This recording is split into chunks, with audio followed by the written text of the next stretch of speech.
किशोरी जी जब से मिलके आई हैं श्याम सुंदर से, तब से दिन रात ठाकुर जी को ही चिंतन कर रही हैं। बंधुओं देखो, वैसे तो ये परमात्मा है, वैसे तो ये पर ब्रह्म है, इनको सब पता है कि कौन क्या है क्या नहीं है, लेकिन जब ठाकुर जी लीला करने आए हैं तो पूर्ण लीला में ही रहते हैं। उस समय ये भाव नहीं है कि किशोरी जी क्यों याद कर रही हैं ठाकुर जी को, वे तो भगवान है, वे तो जानती हैं कि कौन श्याम सुंदर कैसे क्या, तो फिर ये क्या है। अरे भाई, जब ठाकुर जी लीला में पधारते हैं तो पूर्ण लीला के होके आते हैं। श्रीनाथ जी अपने मंदिर में विराज रहे थे, गुसाई जी सेवा कर रहे थे, इतने में ही एक बिल्ली घुस गई भीतर। तो बिल्ली देख करके श्रीनाथ जी को भगाओ भगाओ भगाओ। गुसाई जी बोले, आप परम ब्रह्म परमात्मा, पूरे विश्व के जगदाधार, पूरे विश्व को बनाते हो, या बिल्ली से डर रहे हो? श्रीनाथ जी बोले, सुनो, निकलो मंदिर से बाहर। क्यों? या तो तुम जाओ या मुंह जान दो। गुसाई जी बोले, अरे जय जय, कहा अपराध है, आप इतने नाराज क्यों है? रे तुम मुंह को लाला मानो ना। बोला, लाला मानो, तो लाला मानोगे तो लाला को बिल्ली तो डर लगेगा, लाला को कू करते हुए डर लगेगा। तुम पर ब्रह्म मानोगे तो फिर मेरे सामने साधारण मैया को भाव मत दिखाइयो। फिर तुम साधारण ही बन के आओ। जब पर ब्रह्म मानने हो तो पर ब्रह्म मानोगे तो पर ब्रह्म जैसी सेवा करो मेरी। लेकिन तुमने मुंह को लाला मानो है, तो लाला को तो चींटी तो डर लगेगा, छिपकली तो डर लगेगा, बिल्ली तो डर लगेगा। तुम्हारी सेवा में अभी न्यूनता है, लेकिन मेरे भाव में न्यूनता ना है। मैं वो लाला बन की सेवा करवा रहा हूं, लेकिन तुम्हारे मन में आ रहा हो कि तो पर ब्रह्म है, इनको बिल्ली से डर कैसे? तो हे मोहे नाते अनेक मानिए जो भावे। आप किशोरी जी के प्रति, श्याम सुंदर के प्रति जो भाव रखो। कल मुझ को इतना बढ़िया लगो, रात में आए तो मैया को परिचय सबका, ये हमारी कीर्ति मैया हैं, ये राधा रानी के भैया हैं, ये राधा रानी की बुआ हैं, ये चाचा हैं, ताऊ हैं, ये उनके भतीजा हैं, ये सब हैं। ये भाव सच में ये विशेष है। और एक बार को एक बात बोलूं, आपने केवल कहने को किशोरी जी से कही कि मैं आपको चाचा हूं। आप एक बार को कभी है सके अपने कर्तव्य को भूल जाओ, लेकिन किशोरी जी नहीं भूलेंगे। तुमने कही है कि तुम मेरे चाचा हो, तो चाचा वारो कर्तव्य निभाओ।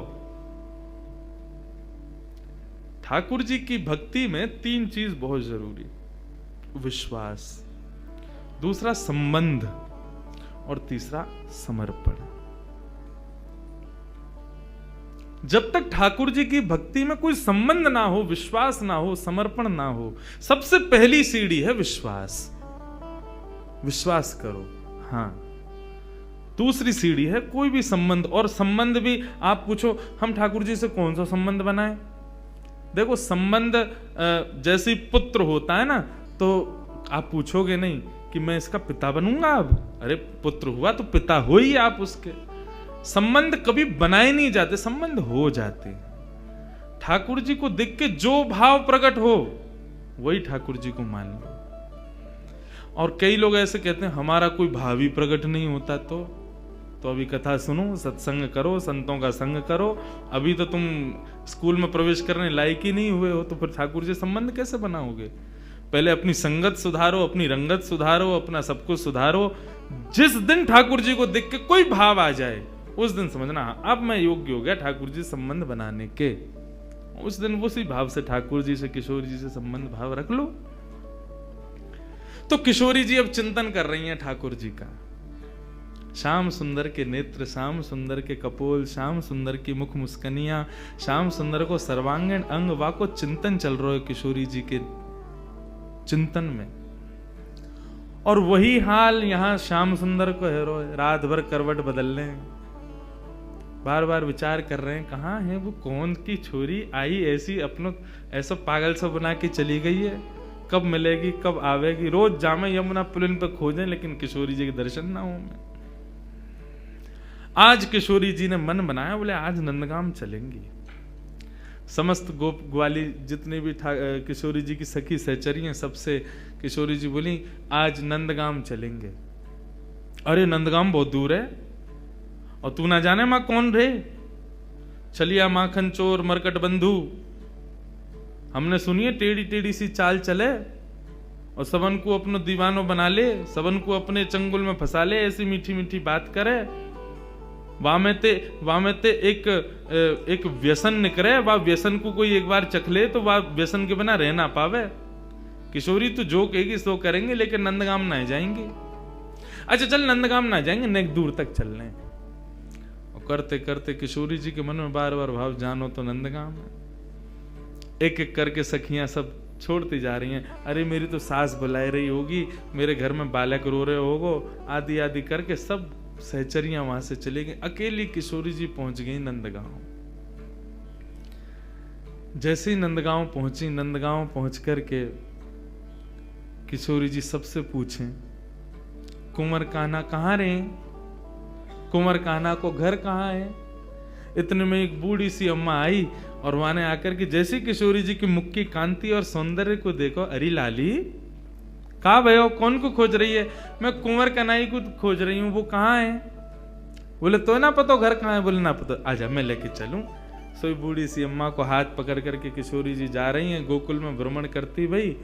इतने में बोली, देख अब लाली आते आगे हम ना जा सके, राजा को घर है, वो सामने जो भवन है वो वही में रहे कुंवर कन्हई, चली जा। यहां भीतर ठाकुर जी बैठे यशोदा मैया के पास और क्या कह रहे हैं? मैया ने हाथ पांव पकड़ लिया, बोले लाला तेरी बहुत शिकायत हमें, अब तो अपने गोकुल तक का सब जगह तो शिकायत आ रही है, तू इतनी चोरी करे या चोरी है छोड़ दे। ठाकुर जी कह रहे छोड़ दूंगा, लेकिन बदले में मुंह को कहा देगी, जो तू कहेगो सो दूंगी। सो खाऊं पर घर ना जाऊं मैया, अब ना करूंगो चोरी, पर सांची कह कब लावेगी, मुंह को तू दुल्हन गोरी। अच्छा दुल्हन चाहिए तो? बोले हाँ मैया दुल्हन चाहिए। कायते के बहू? बोले बहू बातें के जो भोजन करावे, रात में सुवा दे, सवेरे उठाए दे, इन सब सेवा न करे, जो सेवा मेरी तू करे वही सेवा मेरी बहू करेगी। ऐसी बहू लिया मुंह को। लेकिन मैया मेरी पहली सुन ले, मैं जैसी चाहूं वैसी बहू लियो मुंह को। कैसी बहू चाहिए? भोरी सी होए सुभग छोटी, भोरी सी लियो, ज्यादा तेज तर्रार भरम बहू मत लेके आइयो। क्यों? मौत तोते दूर कर देगी, फिर तेरो घर बनवा देगी यमुना के पुलिन पे, तू और बाबा वहीं रही हो, मैं और बहू यहाँ रे करेंगे। भोरी सी होए सुभग छोटी और सुवा सारी नाक आंख मोटी। पैनी सी तो नाक हो बाकी, कैसी तोता जैसी, और बड़ी बड़ी आंखन वारी होए, और तोते दिखाए मुख घूंघट में, मुस्काए जाए थोड़ी थोड़ी। जैसे ही तू बा के सामने आ जाया करे, सोई घूंघट कर ले, और घूंघट में ती नेक नेक मुस्का जाए करे। ऐसी बहू लिया मैया मुंह को। मैया बेटी बेटी कन्हैया की बात ने सुननी है। बोले ज्यों ज्यों बड़ो है तो जा रहा, त्यों त्यों तेरे भीतर जन कहा प्रकट है तो जा रहा। कहाँ ते लावे इन सब बातन ने? बड़ी आंख वारी चाहिए, पैनी नाक वारी चाहिए, बोरी सी चाहिए, ऐसी चाहिए, कौन सिखावे तो को? मैया देख तू बात मत बदल, बता चोरी छोड़ू कि नहीं छोड़ू? हाँ लालवाए तो छोड़ दे, तो मेरी बात मान ले फिर।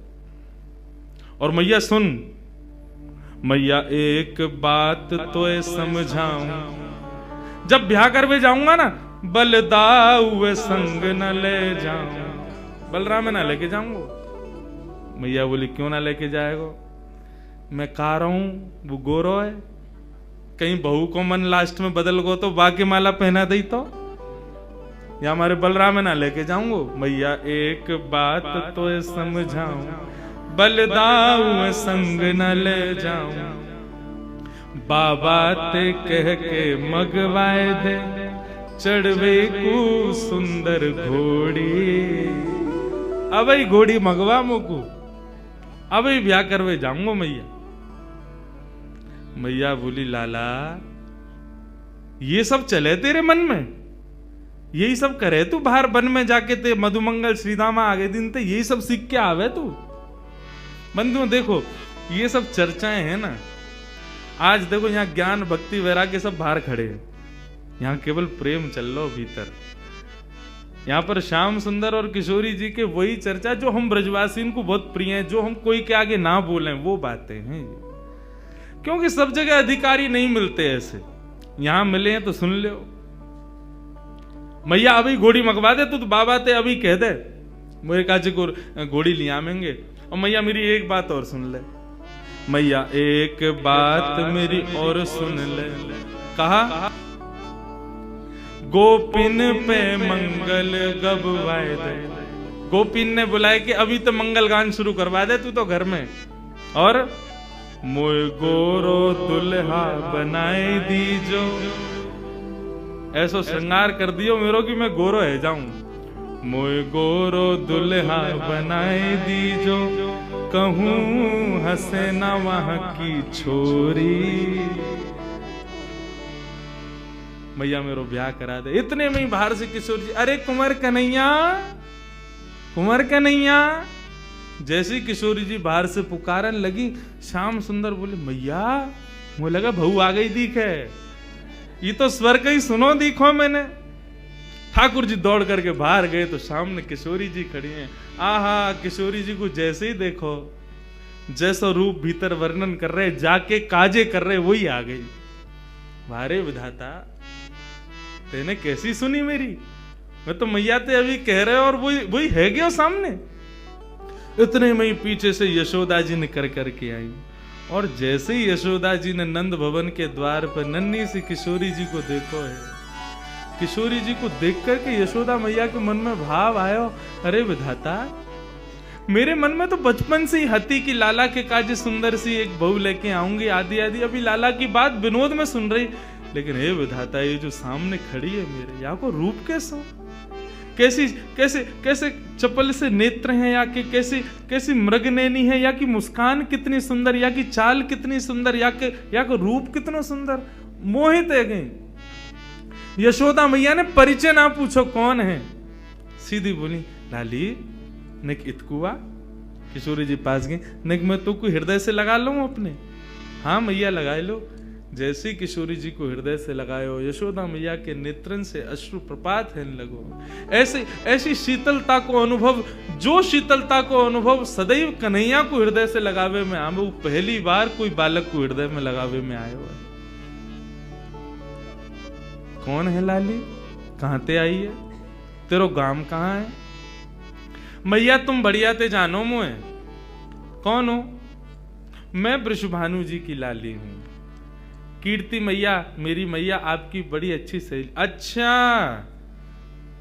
वृषभानु की लाली है? बोले हाँ, वो ही जो घोटून तक काजल लगावे का है। नहीं समझे? बड़ा बड़ा काजल लगाते हैं वृषभानु जी। हाँ वही हैं। हम बे ऐसे तो बड़ो बूढ़ा है, लेकिन हम तो खूब बतियावे। आ जाओ बातन ने बना तो रे। किशोरी जी बोली आप हमारे बाबा के बारे में ऐसे मत बोलो ना लाली, मैं कोई बुराई थोड़ी कर रही हूं। हमारे ब्रज में तो गारी देवे तो उम्र बढ़े, हमारे ब्रज में तो ऐसा बोलवे तो आनंद ही आवे। ऐसे बिना बोले, बिना चुभने वाली बात बोले तो ब्रजवासी आगे बढ़ता ही नहीं। किशोरी जी श्याम सुंदर के संग बैठी हैं, क्रीड़ा कर रही हैं, लीला कर रही हैं। किशोरी जी के इस रूप को देख करके यशोदा मैया के मन में भाव बार बार उत्पन्न हो रहे है। इतने में ही यशोदा मैया से रुको नहीं गए, गई जाकर के तिजोरी खोल के सबरो सामान निकाल करके लाई। लाली ने कि यहाँ पे, यहाँ बैठ जा। किशोरी जी बैठ गई। तेरो श्रृंगार कर दूं? ना आप श्रृंगार मत करो, मैया नाराज होगी। कछु ना होगी, कह दियो यशोदा मैया ने कियो है। अच्छा तो कर दो। श्रृंगार करनो प्रारंभ कियो है। ऐसा सुंदर श्रृंगार करके किशोरी जी की गोद भर दी, मांग में सिंदूर भर दियो, खूब सारी सामग्री दे करके, लाल चुनरी उड़ा करके पैरन में महावर लगा। आहा, कल कितना सुंदर भाव भैया सुना रहे महावर को, कि एक सखी किशोरी जी के चरणन में महावर लगा रही है, और महावर लगाते लगाते चर्चा भी करती जा रही है। तो महावर लगा के भूल गई कि मैंने कौन से पामन में महावर लगाए हो। तो किशोरी जी से पूछे, अरे किशोरी जी मैंने कौन से चरणन में महावर लगाए हो? क्योंकि किशोरी जी के चरणन को रंग और महावर को रंग एक जैसा, भूल गई मैंने महावर कहाँ लगाए हो। तब किशोरी जी अपने पाम को उठा के, और जो पाम भारी होवे बाकी कहीं या में लग गए हो, ये हल्को है, या में नाए लगो। मतलब इतनी कोमल कि महावर के भजन से वो किशोरी जी के चरण भारी है रहे। कैसा सुंदर भाव। किशोरी जी के महावर लगाए और सब कछु दे के गोद भर दई और कही लाली अब जा। कोई कछु पूछे ना कह दियो यशोदा जी ने कियो श्रृंगार, कोई कछु ना कहेगो तो थे। नन्ही सी किशोरी जी अपने हाथ में सब सामग्री लेकर के और ऐसे ऐसे चल चल के ठुमक ठुमक करके घूम रही हैं। आहा, यशोदा मैया तो आनंदित है गई हैं, इतना सुख मिल रहा है। छोटी सी किशोरी मेरे अंगना में डोल रे, छोटी किशोरी मेरे अंगना में डोले रे, छोटी सी किशोरी। मैंने वासों पूछी लाली कौन गाम की छोरी रे, मैंने वासों पूछी लाली कौन गाम की छोरी रे। हंस हंस के बताए मैं तो बरसाने की छोरी रे, हंस हंस के बतावे वो तो बरसाने की छोरी रे। छोटी सी किशोरी मेरे अंगना में डोल रे, छोटी सी किशोरी मेरे। नन्ही सी किशोरी जी खूब सारी सामग्री को अपने गोद में भर के और कन्हैया को इशारा करके वहां से चली गई, मिल के चली गई और बोली अब तुम आई हो हमारे यहाँ। ठाकुर जी बोले आऊंगो, ऐसे ही आऊंगा मैं भी, अब तुमने आई हो तो मैं भी आऊंगा, अब जाओ। अब वहां कीर्ति जी पूरे बरसाने में खोज रही है मेरी लाली कहाँ चली गई। छोटी सी लाली भोरी सी है, कोई बहका के ले गए हो बाकू, सब जगह खोजें लेकिन कहीं दिखे नहीं।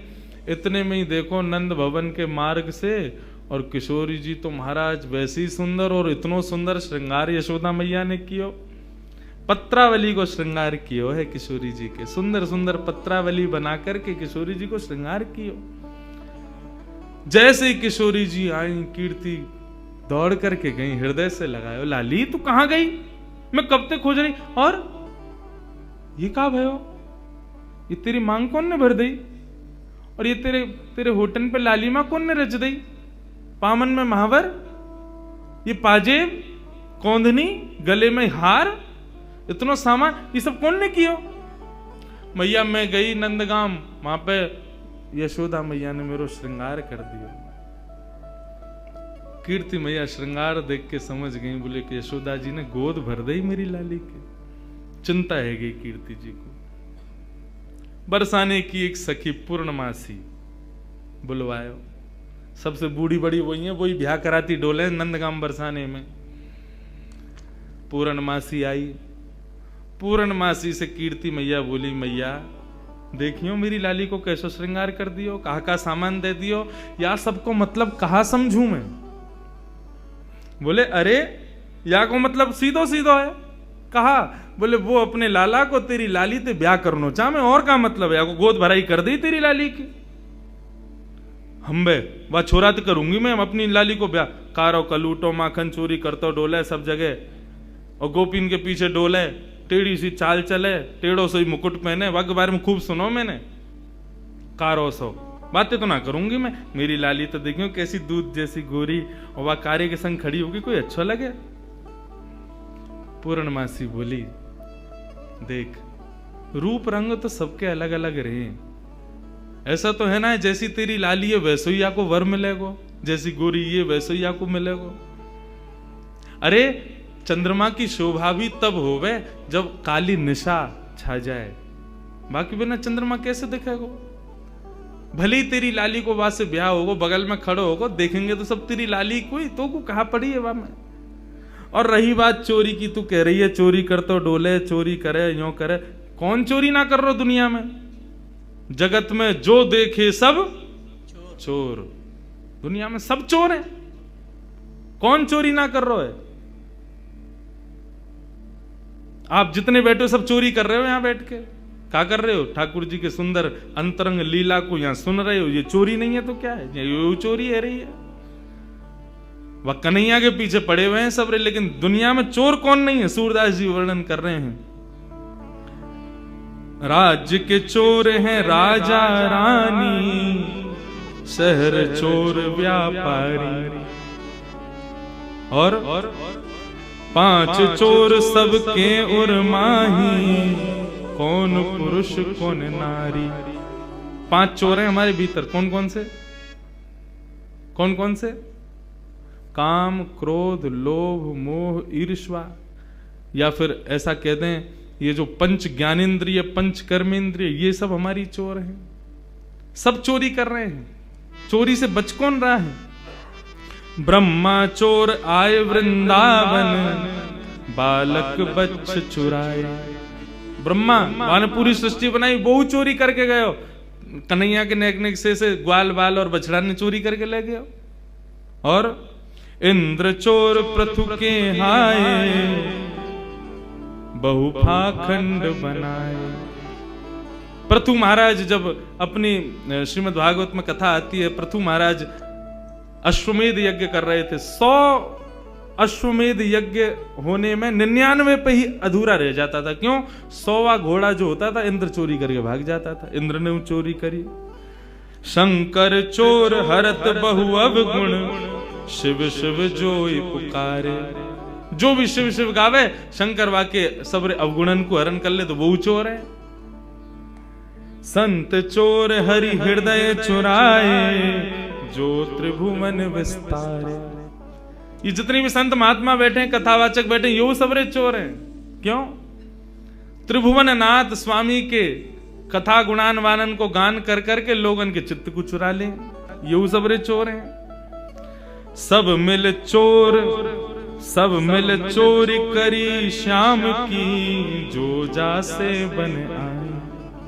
ये पूरा संसार श्याम को है, और यहाँ पे हम जो कुछ भी अपने स्वार्थ के लिए ले रहे हैं वो चोरी नहीं है तो क्या है? कन्हैया की सब पूरे सृष्टि की चोरी हम लोग कर रहे हैं। सूरदास सट कहाँ लगी वर्णो, माखन चोर कन्हैया। पूरा विश्व चोर है, लेकिन पूरे पीछे कौन के पड़े? माखन चोर। माखन की चोरी करे वाले वह कन्हैया के, माने माखन चोरी करी है और यो है त्यों है, वही के पीछे पड़े रहे। कौन चोर ना है संसार में? सब चोर हैं। बोले अच्छा पूर्णमासी एक बात बताओ, आपको मन कहा करना चाहिए? बोले मेरो मन तो जादना तो वृषभानु नंदनी भई है ना, वही दिना से है कि नंद नंदन ही आके काजे है। ये दोनों दैवी कोई शक्ति हमारी या ब्रजमंडल में आई है, इन दोनों को ब्याह कर दो तो ब्रज की सदा सर्वदा रक्षा करेंगे ये दोनों मिलके। मेरो मन तो यही के। कीर्ति बोली तो फिर एक काम करो, एक बार आप चुपके थे कैसे कन्हैया को ले आओ बरसाने, हम एक बार वाकू देख लेंगी। ने हमारे मन को संशय होगा कछु तो दूर रह जाएगा। एक बार वाको रूप रंग सब देख लेंगी। हमने बहुत सुनी टेढ़ी चाल चले, हमें यूं देख लो कोई लचक तो ना वाक कमर में। एक बार तुम लेके आओ वाको, वो टेढ़ो जानबूझ के चले कि कोई वाके कोई शरीर में कोई दिक्कत है। और कारो कारो कारो सब कहें तो फिर ये सबरी गोपी काय को पागल बनी रहे वाके पीछे। वैसी सबरी कहेंगी कारो, और वैसे यूं कहेंगी आज कन्हैया ने हमारे घर चोरी ना करी, हमारे घर ना आवे, हम ते प्रेम ना है। ऐसो कारो कैसे कि सबन के चित्तन ने चुरावे। हे पूर्णमासी तुम ही लेके आओ बाकू। पूर्णमासी बोली ठीक है जाऊं, मैं ही लेके आऊं। पूर्णमासी चल के जा रही है। नंदगाम के कुंवर कन्हैया अपने ग्वाल बालन के संग अटारी पर बैठे। वहीं ते दूर ते दिख गई पूर्णमासी आ रही है। ठाकुर जी ये तो सब पता ही है। पूर्णमासी भी थोड़ी ने ठाकुर जी की तरह लचक लचक के ही चले। मधुमंगल बोलो अरे कौन आ रही है ये लचकी सी? ठाकुर जी बोले वही आ रही है, 2 साल पहले आई कही तेरे पास, तेरो ब्याह करावे काज। ओ अच्छा तो वही आ रही है। काई को आ रही भैया? बोले वही के काजे आ रही होगी, जाके काजे आवे, सबन को ब्याह ही कराती डोले। इतने में पूर्णमासी आ गई। मधुमंगल गयो, आओ आज कौन को लेके आई हो संबंध? बोले कोई को लेके आई हो, तेरो तो ना हेरो, 2 साल ते लगी वही हूं, अब आगे ना होगा, तू तो यूं ही रहेगो, कुंवारो ही रहेगो, तो कौन ब्याह करे? ये सब ब्रज की लीलाएं हैं। ठाकुर जी से कही लाला कल बरसाने आ जाइयो, और सुन ये सबरे गोबर चोट टन मत लेके आइयो संग में, दूसरे इनके छत्तन पे सूख रहे कंडन चुराते रहे। कौन ते कह रही है री? मधुमंगल श्रीराम बोले तुम ते कह रही हूं लाला, कल सुंदर सो बन के आइयो हैं, वहां पे सब गोपी ग्वाल तेरो सब इंतजार करेंगे और कल तेरी मुंह दिखाई होगी वहां पे, सुंदर सो श्रृंगार करके आइयो। और मैंने तेरी बात छेड़ दी है कीर्ति से, और बढ़िया कल वहां पे ऐसे लचक के मत आइयो, नहीं बाकी सी चाल जो चले का है, सीधो सीधो आइयो, सुंदर बन के आइयो, तेरो ब्याह है जाएगा। अब तो ठाकुर जी मनी मन विचार कर रहे हैं, बोले हमें तो केवल किशोरी जी के दर्शन करने हैं, ये कहा पूरा वहां पे बरसानो इकट्ठा होगा, सब हमसे मिलेंगे, पूछेंगे, देखेंगे, भारेंगे, जन कहा हुए को। ठाकुर जी बोले कल जावे की बजाय हम आज ही हुआ मैं। श्री मलुकदास जी महाराज का पद है, जोगी रंग भी नाया, अच्छा श्रृंगी नाद बजाया, जोगी रंग भी नाया, अच्छा श्रृंगी नाद बजाया। ठाकुर जी एक जोगी बन करके जा रहे हैं। पूर्णमासी बोली सुंदर से बन के आई हो, श्रृंगार करके आई हो, ऐसे आई हो, वैसे आई हो। लेकिन ठाकुर जी बोले सबके सन्मुख नहीं जाऊंगा, मैं तो एकांत में किशोरी जी के केवल दर्शन करके आऊंगा, उनसे मिल के आऊंगा, रूप बदल करके जाऊंगा। छद्म वेश धारण करके जा रहे हैं। और कैसे बन के जा रहे हैं? श्री मलुकदास जी वर्णन करते हैं, ठाकुर जी जोगी बन के जा रहे हैं। जोगी रंग भी नाया, अच्छा श्रृंगी नाद बजाया, जोगी रंग भी नाया, अच्छा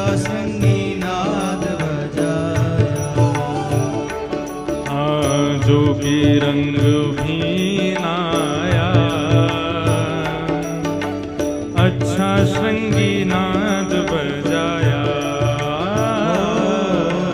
जोगी रंग भी नाया, अच्छा श्रृंगी नाद। अब पूरे पद को सुनना, एक एक शब्द सुनना, ठाकुर जी ने कैसा श्रृंगार किया है अपना। आहा, इतना सुंदर भाव। मोतिन लर अलक गंगा, मानो जटा जूट में गंगा, मोतिन लर अलक गंगा, मानो जटा जूट में गंगा। एक शंकर जी का रूप धारण किया ठाकुर जी ने, शिव स्वरूप धारण करके जा रहे हैं। एक जटा बनाई अपने घुंघराले केशन की, और वह जटा में अकौआ के पत्ता से निकलवे वाले दूध को लगा लियो, सो जटा बन गई। और जटा बना करके वहां में ऐसे मोतीन की धार, मोतीन की लड़ लगाई कि मानो ऐसा लग रहा हो ऊपर से गंगा जी निकल रही हूं। हाँ, मोतिन लहर अलग गंगा, मानो जटा जूट में गंगा। ओ मोतिन लहर अलग गंगा, मानो जटा जूट में गंगा। मानो जटा जूट में गंगा, ओ मानो जटा जूट में गंगा।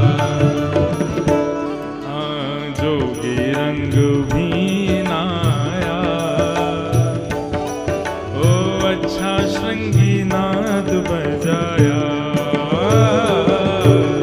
जोगी रंग भी नाया, अच्छा श्रृंगी नाद बजाया। ओ जोगी रंग भी नाया, अच्छा श्रृंगी नाद बजाया। जोगी रंग भी नाया, अच्छा श्रृंगी नाद बजाया। मलिया गिरी चंदन प्राण, मलिया गिरी भस्म ब्राजे, मानो सुर डमरू बाजे। मलिया गिरी भस्म ब्राजे, मानो सुर डमरू बाजे। अब मलियागिरी चंदन होता है, भस्म कैसे हो गए? इसका भाव बताते हैं कि ठाकुर जी ने अपने सर्वांगीण अंग पे लगाई तो मलियागिरी चंदन है, लेकिन किशोरी जी से मिलने की जो उत्कंठा ज्वाला हृदय में प्रकट हो रही है, उस ज्वाला से आने वाले ज्वर से मलियागिरी चंदन जल करके भस्म बन गया है। ऐसा पूरे अंग पर मलियागिरी भस्म लगाई है ठाकुर जी ने। मानो शूल डमरू बजे, ओ मलियागिरी भस्म ब्राजे,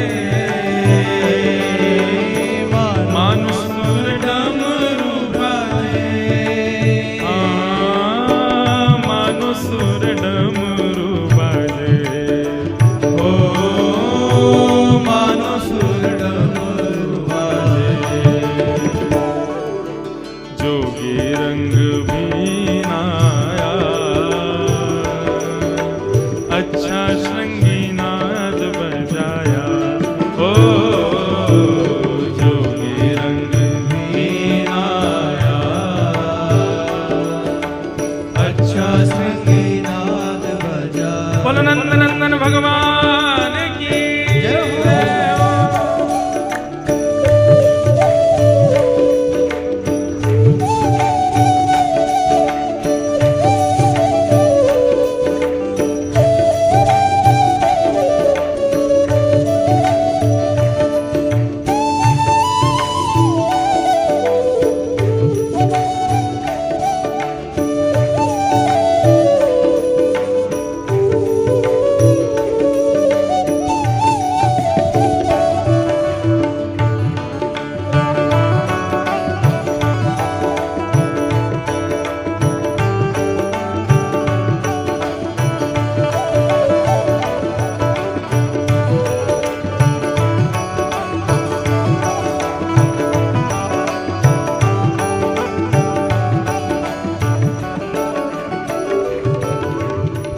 जोगी को भेष धारण करके, शिव स्वरूप धारण करके ठाकुर जी पहुंच गए बरसाना।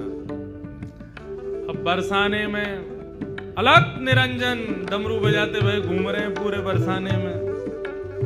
इतने में ही कछु गोपी आई, सखी आई किशोरी जी की, आकर के बोली, बाबा कहाँ ते आए हो, कौन हो आप? ठाकुर जी बोले, हम सन्यासी बाबा हैं, हिमालय से आए हैं। अच्छा, कहा करो आप? बोले, हम लोगन की शक्ल देख करके ये बता दें वहां को ब्याह कब होगो, कौन ते होगो। अच्छा, ये गुण है आपको? बोले, हाँ ये हमारा गुण है। सब गोपी बोली, तो फिर तो हमारी किशोरी जी को देखो आप, उनको बताओ, उनको कहा होगो। कौन किशोरी जी? बोले, हमारे बरसाने की राजकुमारी हैं, नहीं उनको बताए तो उनको ब्याह कौन ते होएगो, लेके चलो हमें। अब तो जैसे ही महाराज लेकर के गए, किशोरी जी के सन्मुख जाकर के जैसे ही खड़ो कियो है, इनको बताओ, इनको ब्याह कौन थे होगो। ठाकुर जी पहले तो बहुत देर तक देखते रहे, मंद मंद मुस्कुरा रहे हैं। किशोरी जी भी नेत्र देख के समझ तो गई ये कौन आए हैं बन के। बाबा आप बतावे आए हो, देखवे ना आया है, घूरो मत, हमारी किशोरी है। बोले, ना मैं तो बस ऐसे ही देख रहा हूं। ये बताओ कालो टीका लगाओ कि ना इनके कान के पीछे? उन्होंने लगाओ ना, अभी लगाओ, नजर लग जाएगी, इतनी सुंदर लग रही हैं, सामने खड़ी हुई हैं। तुरंत एक गोपी ने कालो टीका लगायो। हाँ बताओ हमारी किशोरी जी को कौन से ब्याह होगा? ठाकुर जी बोले, रुको घूम घूम के देखना पड़ेगा। घूम घूम के चारों ओर से देखते देखते देखते किशोरी जी के बगल में जाकर के खड़े है। गोपी बोली, कहा? बोले, बता तो दही कौन से ब्याह होगा? बोले, कौन से होगा? बोले, जो बगल में खड़ो बैठे होगा, इनके काजे मोते बढ़िया कोई ना मिलेगा। एक सखी आई आकर के दोनों को, ए बाबा दूर हट, कैसी बात करे, हमारी किशोरी जी के बगल में झांकू मत जाइयो। तो जैसे बाबा ने अकल ठिकाने लगाती डोले, जैसे ही ठाकुर जी दूर किए, ठाकुर जी तो मंत्र मुक्त है गए। श्री मलुकदास जी वर्णन कर रहे हैं, जोगी छवि बाबरो डोले, राधे राधे राधे बोले। ओ जोगी छवि बाबरो डोले, राधे राधे राधे बोले।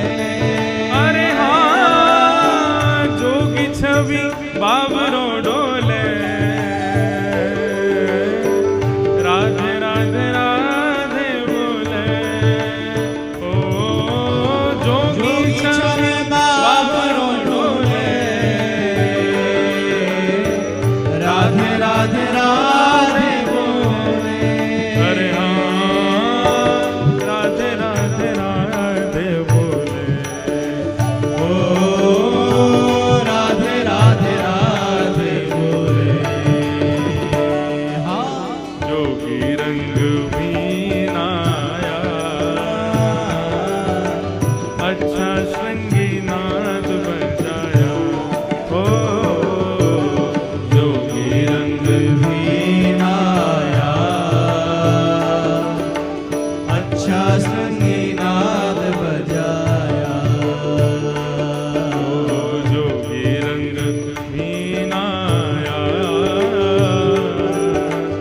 अच्छा श्रृंगी नाद बजाया।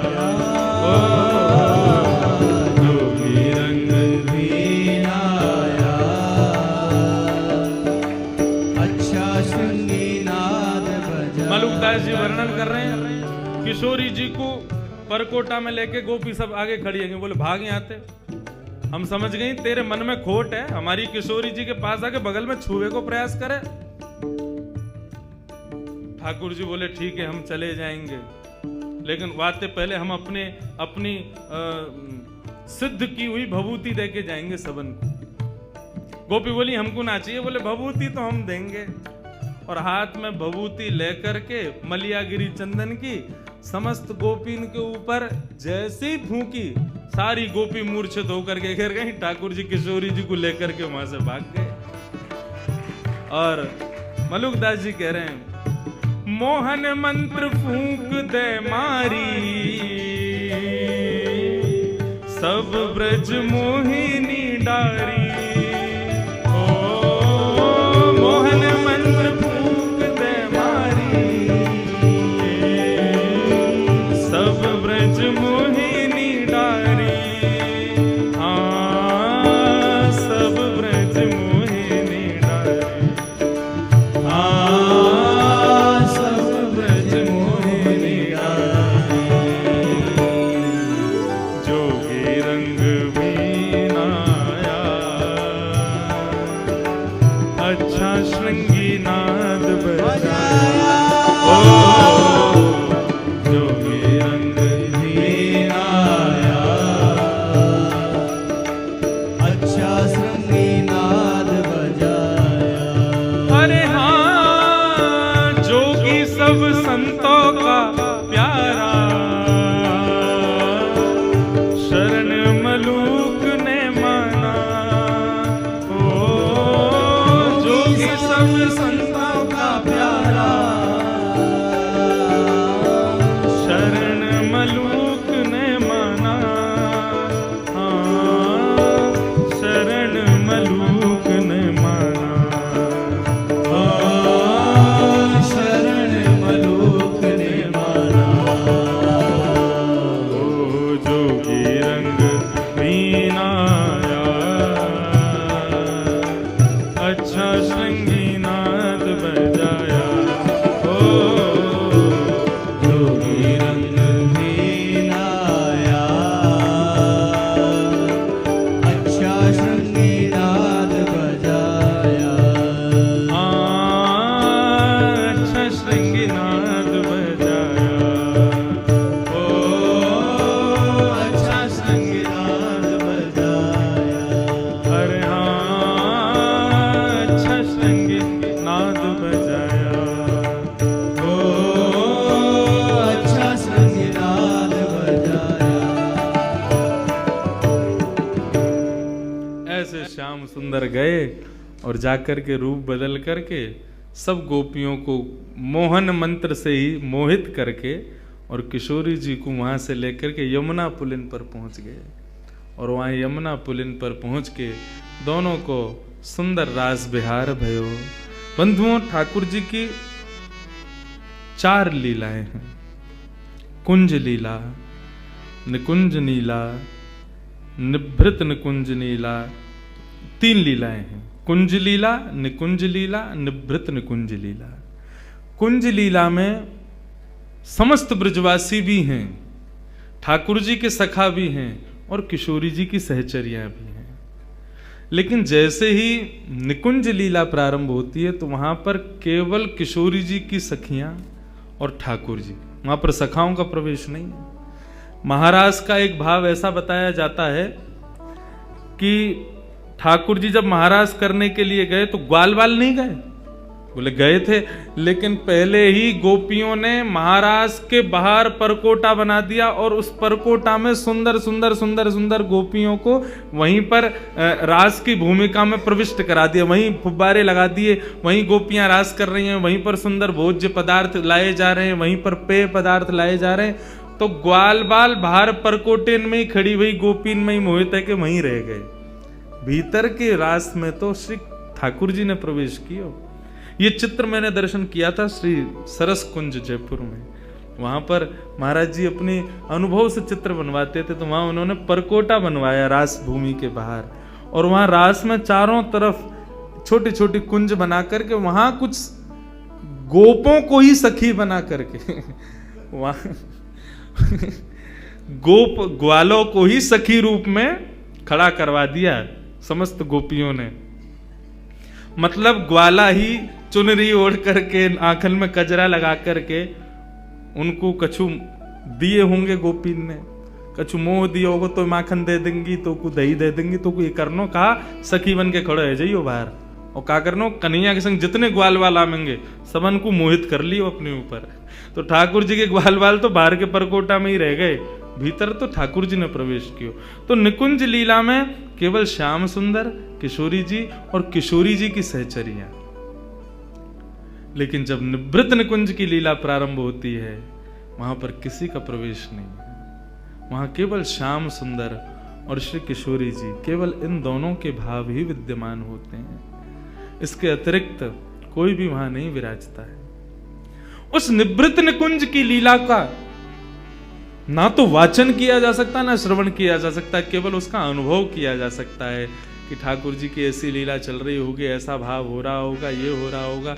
उन निवृत्त निकुंज की लीला के अनुभव में प्रवेश करने के लिए श्री किशोरी जी के चरणों में हम उन्हीं से अनुमति ले सकते हैं। वही अनुमति दें तो उसमें प्रवेश मिल सकता है। जिस निवृत्त निकुंज की लीला में श्री राधा बाबा प्रवेश कर चुके थे, श्री भाई जी प्रवेश कर चुके थे, हमारे वृंदावन के श्री पंडित गया प्रसाद जी महाराज प्रवेश कर चुके थे, वर्तमान के श्री माधवदास बाबा प्रवेश कर चुके हैं। निवृत्त निकुंज की लीला में जब ठाकुर जी की लीला का अनुभव होता है तो उसका वर्णन मुख नहीं करता, नेत्र करते हैं अश्रुओं के भाव से। ऐसा भाव है। एक भाव और सुना करके आज के विषय को विराम देंगे, फिर कल 3 बजे से ठाकुर जी का पुनः सुंदर कुंज निकुंज निवृत्त निकुंज देखें कहां तक पहुंचा में ठाकुर जी। जो भाव होगा वो कहेंगे। निवृत्त निकुंज में श्याम सुंदर और किशोरी जी दोनों विहार करते हैं, और उसमें भी दोनों की सर्वप्रिय लीला कौन सी है? मान लीला। मान लीला में जब एक रूठता है दूसरा उसको मनाता है, तो अधिकतर या मान के स्वभाव को अपने ऊपर धारण करें श्री किशोरी जी।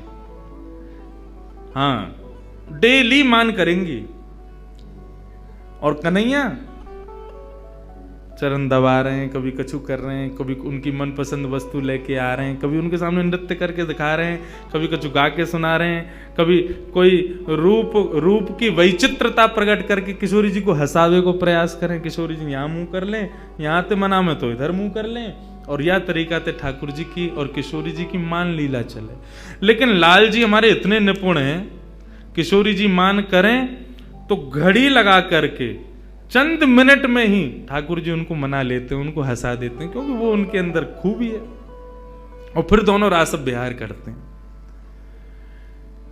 आज जब ठाकुर जी किशोरी जी को लेकर के आए यमुना पुलिन पर, ठाकुर जी ने पहले तो स्नान किया, अपना पूरा जोगी भेष हटाया और स्वयं के स्वरूप में प्रकट भये। और जैसे ही दोनों ने प्रवेश किया निभृत निकुंज में, आज किशोरी जी बोली, लाल जी नित्य मैं मान करूं और आप मनाओ, आज आप मान करो, मैं मनाऊंगी। ठाकुर जी बोले नहीं, आप पे ही मान शोभा दे और मनाने की शोभा हम पे ही बढ़िया लगे, या को बदलो मत, आप ही मान करो, मैं मनाऊं। मतलब मान भी यहां झूठे को है, झूठे को रूठे और सांची को मनावे। हमारी आपकी तरह ना है जबरदस्ती मान कर लेंगे और फिर वो मनाऊ हुए तो वामू रीझे ना है। लेकिन यहां झूठे को माने, बिना बात को मान। कैसो मान होता होगा विचार करो, कोई बात नहीं है।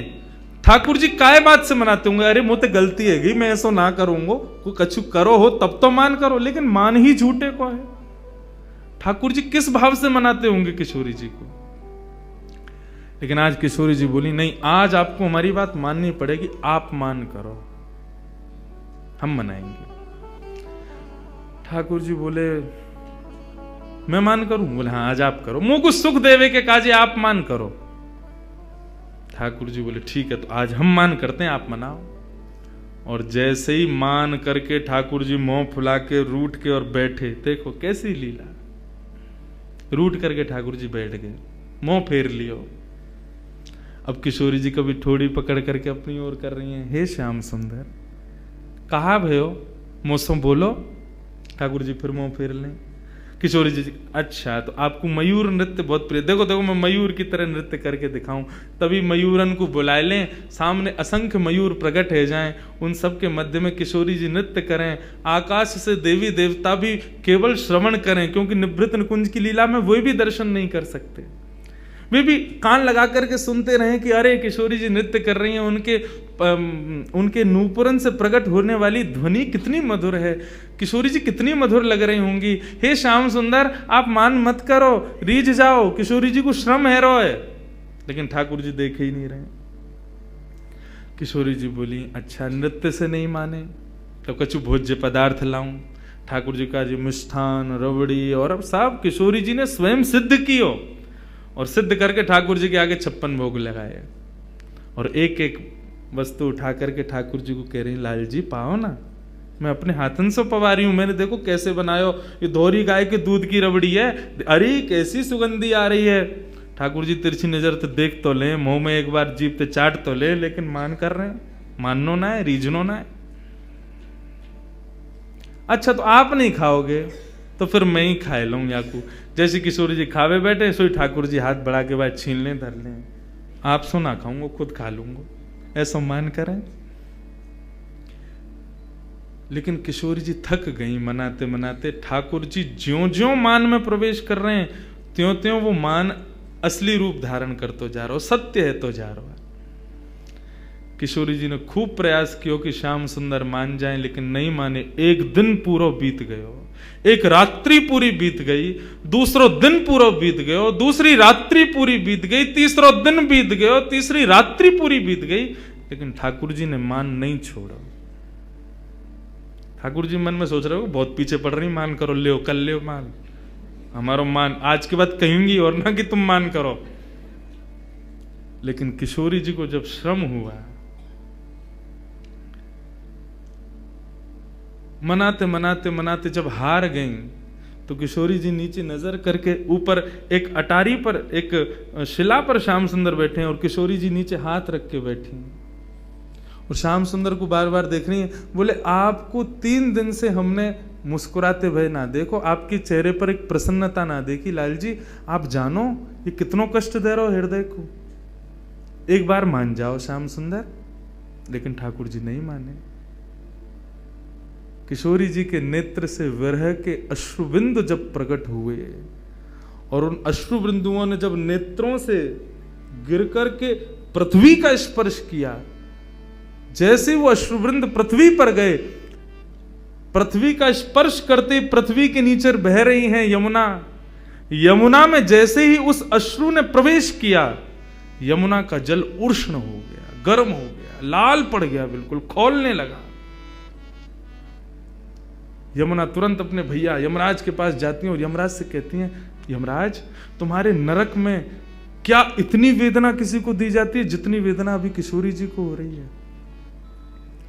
यमराज जी जब उस अश्रुवृंद का दर्शन करते हैं, कहते हैं यमुना हमारे नरक में भी इतनी वेदना, इतना कष्ट किसी को नहीं दिया जाता जो कष्ट आज किशोरी जी को हो रहा है, कृष्ण विरह का। यमुना जी से सहन नहीं होता, तुरंत यमुना जी प्रकट हो जाती हैं और कहती हैं, हे राधिके, आपको ये कष्ट किसने दिया, हमें बताओ। तब किशोरी जी कहती हैं, श्याम सुंदर मान करके बैठे, 3 दिन है गए, रीझ नाए रहे हैं। यमुना जी बोली, इनको बड़ो गुमान है ना अपने रूप को, अपने स्वरूप को, अपने सवरे भावन को, यही मारे इतनो तगड़ो मान कियो है। हमारी किशोरी जी को वेदना है रही है, लेकिन ये अपना मान नहीं छोड़ रहे हैं। रुको किशोरी जी, आप यहीं विराजो, या कन्हैया को तो मैं देख के आऊं। और यमुना जी महाराज गई, जाकर के अपनी श्रृंगार पेटिका खोली, श्रृंगार पेटिका खोल करके श्याम सुंदर जैसो श्रृंगार कियो, क्योंकि कालिंदी हैं, बिल्कुल श्याम जैसे ही रंग है उनको। टिपारा धारण कियो, गले में माला धारण करी, कचकाचनी पहनी, हाथ में वंशी लई, लकटी लई, माला पहन करके सुंदर जैसे ही किशोरी जी के सामने आई, मुस्कुराती भाई। किशोरी जी बोली, श्याम सुंदर आप रीझ गए? बोले, श्याम सुंदर नहीं हूं, यमुना हूं। यमुना, तुम तो बिल्कुल ऐसी लग रही हो जैसे मानो श्याम सुंदर हो। बोले, तो वही तो, ये अपने रूप से सबन को वेदना प्रदान करें, आज इनके रूप से इन्हीं को वेदना दूंगी मैं। और जैसे कन्हैया चलें, जैसे बैठें, जैसे बोलें, जैसे हंसें, बिल्कुल यमुना जी ने वही रूप धारण कर लियो। ठाकुर जी मान करके बैठे, इतने में नूपुरन की छम छम छम छम आवाज आई। ठाकुर जी बोले, ये तो मेरे नूपुरन की ध्वनि है, मैं तो यहां बैठा हूं, फिर मेरे नूपुरन की ध्वनि पीछे से कैसे आई? ठाकुर जी अपने नूपुरन को बजा में बोले, मेरे नूपुर तो मेरे पास है, फिर ये कौन आयो? हल्के से मान करके बैठे ना, देख ना सके, तो हल्की सी नजर पीछे करके देखो तो एक वृक्ष की अटारी में से श्याम सुंदर की तरह सुंदर पाग पहन के, टिपारो पहन के, मोर पंख लगाए, हाथन में वंशी लिए, वरहा पीडम नटवर वपु कर्णयो कर्णकारम विव्रतवास कनक कपिसं वैजयंतीम चमालाम रंध्रान वेणो अधर सुधया पूरयन गोप वृंदई वृंदारण्यम स्वपदर्मणम प्राविशद गीत कीर्ति। ठाकुर जी का वो वेणु रव का स्वरूप, जिस पर समस्त गोपियां न्यौछावर रहती हैं, वही रूप एक सुंदर वृक्ष की ओट में से प्रकट हो रहा है। ठाकुर जी ने जैसे ही देखो, देख करके वह रूप के पीछे पीछे चलने लगे। वहां की नूपुरन की चाल देखें, वहां की वंशी देखें, वहां की लकुटी देखें, वहां की माला देखें, वहां के मुकुट देखें, सब वही जो ठाकुर जी के पास है, वही सब कुछ। अरे तुम कौन हो, तुम कहां से आए हो? यमुना जी बोली, मैं श्याम सुंदर हूं। बोले, श्याम सुंदर तो मैं हूं। बोले, तुम नकली श्याम सुंदर हो, असली श्याम सुंदर मैं हूं ना। नंद बाबा मेरे हैं। बोले, तेरे नाए मेरे हैं। यशोदा मेरी है। बोले, तेरे नाए मेरे हैं। सबको भाव रखो, तेरे नाए मेरे हैं। अंत में यमुना जी बोली, और बताऊं, राधा रानी भी मेरी है। और देख, इतने में ही पीछे से किशोरी जी प्रकट है करके और यमुना जी के बगल में आकर के जैसे ही खड़ी वहीं, और जैसे ही यमुना जी ने गलवैया दे करके किशोरी जी के कंधा पे अपना हाथ धरो, सामने खड़े भये कन्हैया को क्रोध आयो। बोले कि तुम कौन हो? मैं अभी अपनी नेत्रन से ज्वाला प्रकट करके ध्वस्त कर दूंगा, और ये मेरी किशोरी पर तुमने हाथ कैसे रखो? किशोरी जी भी कि हाँ, मेरे श्याम सुंदर तो यही हैं। इतने में ही ठाकुर जी को मान दूर नेत्रन से आंसू प्रकट है गए, रूठ गए, चरणन में गिर गए। बोले, अरे मैं ही सच्चो श्याम सुंदर हूं, देखो मेरी वंशी, देखो मेरी ये, देखो मेरा वो, सब कुछ दिखा मैं। अंत तो गत्वा किशोरी जी बोली, नहीं, श्याम सुंदर तो यही है। ठाकुर जी बोले, एक चीज प्रमाण दे सकती है कि असली श्याम सुंदर कौन है। बोले कैसे? अच्छा किशोरी जी ये बताओ तुम्हारी हाथ की मुंदरी कहाँ है? किशोरी जी बोले अरे मेरी मुंदरी कहाँ गई? बोले जा पे मुंदरी मिलेगी वही असली श्याम सुंदर। हाँ भाई निकाल रहे, मेरी यशोदाए ले गो, मेरी किशोरी जी ले गो, मेरी उन्हें ले गो, मुंदरी दिखा। तो उनके पास मुंदरी नहीं थी। ठाकुर जी ने जैसे प्रकट की वो मुंदरी, किशोरी जी ने मुंदरी ले ली, हाथ में पहन ली और दोनों को मान भाव प्रेम भाव में प्रकट है गयो। श्री यमुना जी चरणन में बैठ करके प्रणाम करने लगी। प्रणाम करके ठाकुर जी से बस यही भाव कहो कि आप मान करो प्रभु, सब करो, लेकिन हमारी किशोरी जी को ऐसी ऐसी वेदना मत दो कि पाताल तक आश्चर्य करे कि इतनी वेदना, आपके रूप की वेदना, आपकी प्रसन्नता की वेदना हमारी किशोरी जी को नहीं होवे, ये विचार करियो, नहीं तो नूतन प्रलय है जाएगो कहो देना। और मुंह को वरदान प्रदान करो, मैंने आपको श्रम दियो, क्षमा करियो। ठाकुर जी बोले नहीं नहीं, आप बस सदा ऐसे करियो कि सदा मेरे या रूप में ही विराजमान रही हो। तब से श्री यमुना जी श्याम सुंदर के स्वरूप में ही विराजती हैं। श्याम सुंदर श्री यमुने महारानी की। श्याम सुंदर का ही स्वरूप श्री यमुना जी का है। ये किशोरी जी और श्याम सुंदर की मान लीला का भाव है। तो ऐसे बंधुओं ये निभृत निकुंज लीला है, कुंज लीला है, निकुंज लीला है, निभृत निकुंज लीलाएं हैं। ये सब किशोरी जी की लीलाएं हैं। आज निभृत में नेक प्रवेश करायो, कल ना जाने किशोरी जी कहाँ पहुंचा मैं। सदा सदा इन किशोरी जी के चरणन में हम प्रणाम करें। हम ब्रजवासीन की स्वामिनी हैं। आप लोगन पर कृपा है कि आप नागपुर के निवासी होके, महाराष्ट्र के निवासी होके, मारवाड़ी समाज में होकर के भी किशोरी जी को अपनो मानो, अपनो जानो। या बात ते निश्चित मुझको कल से ही आभास है रहो कि किशोरी जी भी या घर को अपनो ही माने। ये उन्हीं की काकी हैं, ये उन्हीं के भैया हैं, ये पूरा उन्हीं को ही परिवार है। लेकिन बस भाव इतनो है, यहाँ संबंध बनानो पड़े, लेकिन हमारे ब्रज में जन्म लेवे वारो ही किशोरी जी को ही है। या बात में हम नेक ऊपर हैं आपसे कि हमारो ब्रज में जन्म भयो तो हमारा कोई संबंध बनानो नहीं पड़ो, हम तो हैं ही किशोरी जी के। हम श्री किशोरी जी के सदा रहें, बस यही भाव है। एक बिहाग का पद गा करके वृंदावन को और श्री किशोरी जी को हम प्रणाम करें। और फिर कल पुनः 3 बजे से ये मंगल रस चर्चा हम श्रवण करेंगे।